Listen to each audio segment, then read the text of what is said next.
The Hunt is a two-player, card-driven, highly asymmetrical game about the hunt for the Admiral Graf Spee in 1939. The ship is going around sinking British freight convoys, and the British don't like that too much, and so this is where the game starts. One player will take control of British forces, so they will have up to 3 fighting forces on the board, and then there will also be these freight tokens that are drawn randomly, and they tell you where they're coming from and where they want to go. So for example, that's what we have at the beginning, and that's what we have at the beginning, if that's, for example, the two that we drew from the cup, not included with the game. Incidentally, what you see here is a prototype, so the final production may not match all that you see here. Matter of fact, there are things between the rule book and the physical production that already don't match. I'm pretty sure they'll be able to fix them up later. Nevertheless, although I'm reviewing a prototype, it is a review, it is not a paid preview. I don't do those.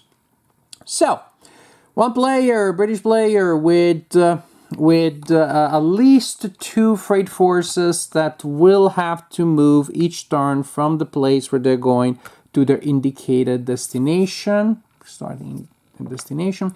Then they start with 1 actual fighting force that goes there, and there are 2 more up there that the British player can spend action points to move closer to that end of the track, and ultimately then use it to place them, to put them into play. You will also see these little modifiers, so they can be very useful, and so the better ships will come in later if you spend enough action points to bring them there. The German player has 2 forces. One is the Altmark, which is just a supply ship, doesn't do anything in terms of game effects other than providing supply to the Admiral. And now you see it, and now you don't. Magic, how did that happen? I don't know, man, just that good. With prestidigitation. But that's the idea, that that token will rarely be on the board. You will use a piece of paper to keep track of where it is, simply marking down the location when you are the German player. As a German player, you also have a plane, just one according to how the rules make it sound, but it's pretty good. You can use it to help in battle, but then it goes to that situation there. It's called broken. You need to spend actions to refit it. There's also a die roll that determines whether you can actually refit it or it's broken for good for the rest of the game. Also, as the German player, you can bank actions up to 2, which you cannot do as the Allied player. I told you that that was highly asymmetrical, right? So, I also said it was card-driven. Each player has a unique deck of cards. Each card has a number of action points, and cards can also be used for the event. If it's just a hunt event, you can use the action points, or you can use the event, which you resolve as described. If it's mandatory, it is what it says. You have to play that event and follow the instructions if you play that card. And then we have battle events. So there may be 1 battle in the game, no more. Because, let me tell you about the victory conditions. If the Germans manage to sink 5 freight convoys, they win the game. If the British manage to lead 5 freight convoys to safety across the board, they win the game. The rulebook says that's unlikely. From my experience, that's correct. It's not going to happen. What you want to do as the British player is to try to find the darn Admiral and sink it.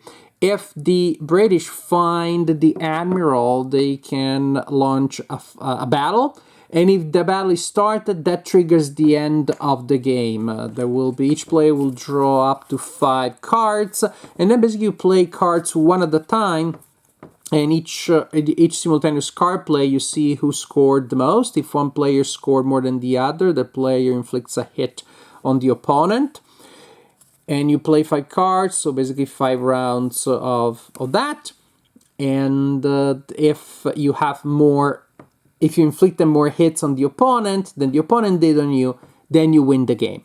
If it's a tie, the British player wins the game. So actually, during the game, there's it's an interesting balance between the long-term planning, because you want to have a strong hand by the time the battle may starts, and as the British player, you want that to start, but then you also want to play cards that are good that turn. So, victory conditions again, sink 5 ships or get 5 ships to safety, or start the final battle and then whoever wins the battle wins the game.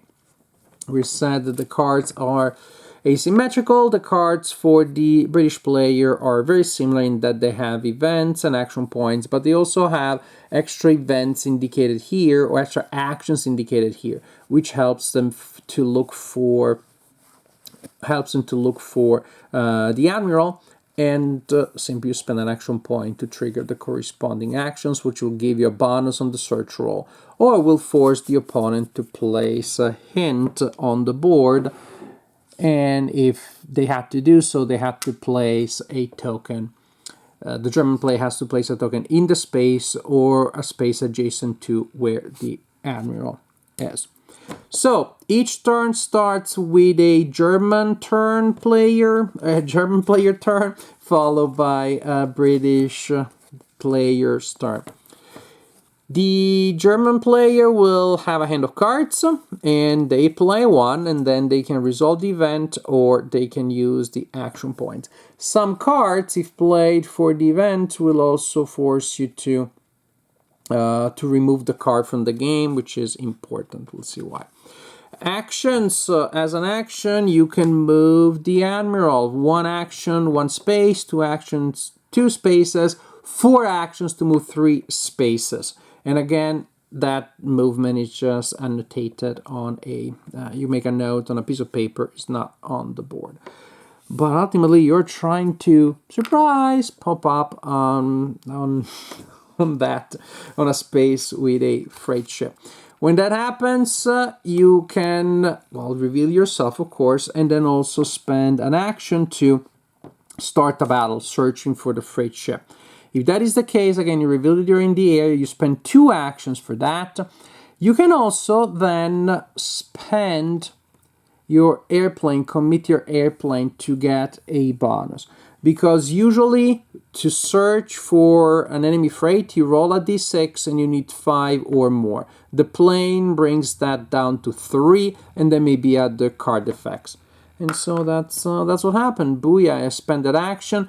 If the admiral finds a freight ship, then the freight ship is destroyed. That's it. That's how it works. Pretty simple. We mentioned the fact that now, if I want to use my plane again in future searches, I need to spend an action. I also roll a die, and I need to roll higher than the number of German cards that were removed from the game. So as I use good effects, then of course the number that I need to exceed to refit my airplane becomes higher, and so in the later phase of the game I may lose that. Very interesting trade-off right there. And again, the German player can also choose to spend their actions by building up resources, so banking actions for the future. Those are the actions for the German player, who, for example, just revealed themselves, and now the English are scrambling to to catch them. After the German turn, an important thing, when the German player draws a card at the end of the turn, you will draw by default back up to 3, unless you are adjacent to the alt mark. That's why it's so important. You can also spend action points to move the alt mark. And so in that case, that's the case. I can draw up to 5. It can also be that if you're not on the board and you want to conceal your location, you don't draw back up to 5, even if you're adjacent. So the idea is that you have to draw back up to 3 if you're not adjacent to your supply ship, and you don't have to draw back up to 5 if you're adjacent to your supply ship. The British player has a lot more supplies to rely on. They always draw back up to 5. They have really nice cards, and again, for them it's very similar. They will play a card for each event or the action points, and those action points are used to move at the same rate as the German player. 1 for 1, 2 for 2 spaces, 4 action points for moving 3 spaces. They can also spend actions to search. Meaning, if they think they are in a space with the Admiral, they can spend an action to search. They can also spend actions to magnify that, for example, getting a bonus here. And then you roll a die when all the bonuses are applied. If the British player searched the space with the Admiral and finds the Admiral, booyah, then that starts the final battle. And the final battle, as we said, you draw back up to 5, and then you play those cards one at a time, mash them, see who did better. Which, again, if you prepare for that battle, you're more likely to win. This is how you play The Hunt.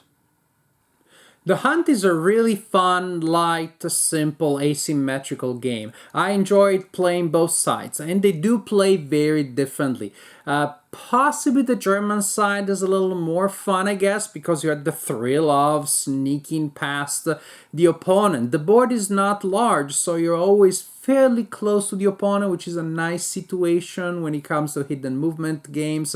And sometimes you're like in the same space as the opponent, but you were able to place a hint in a certain way, you're able to mislead them somewhere. It's just thrilling and exciting to be able to sneak past the opponent and go and sink those enemy convoys.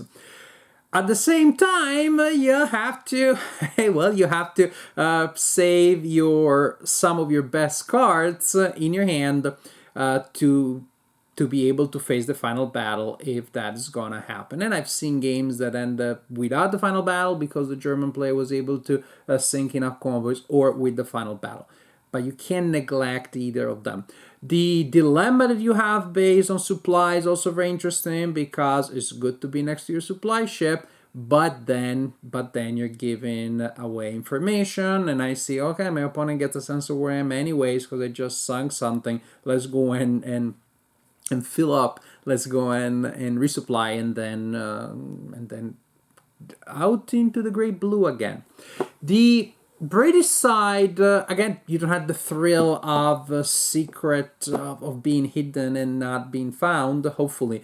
So it's a little less thrilling. Gameplay also seems to be a little more straightforward, because trying to save 5 convoys is really not a viable strategy. So you'll be a little bit cynical. You look at those convoys and like, sorry friends, has been fun. You know they're going down, and you're not going to spend resources to go and try to save them, but you are looking at the bigger picture. Let those be sunk, and you're building up a situation where you know where the enemy is, and you have a nice hand of cards at the end. So it's just a different set of trade-off there. So again, if nothing else, you're not gonna try to save every convoy, but you're trying to delay as much as possible. There's a card that prevents the opponent from searching the following turn, for example. That's very useful for the British player, more than it can be useful also for the Germans.